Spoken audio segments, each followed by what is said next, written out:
que você fica insistindo em cometer esse mesmo erro? Eu não sei.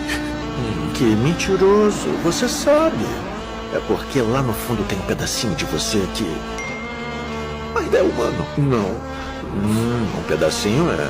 Um pedacinho fraco, ridículo e podre que ainda choraminga por aprovação e por amor e pela mamãe e pelo papai, seu bebê chorão. Olha pra mim, campeão.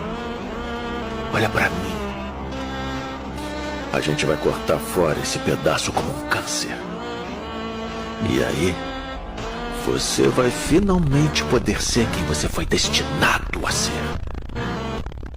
Puro, limpo, como um mármore.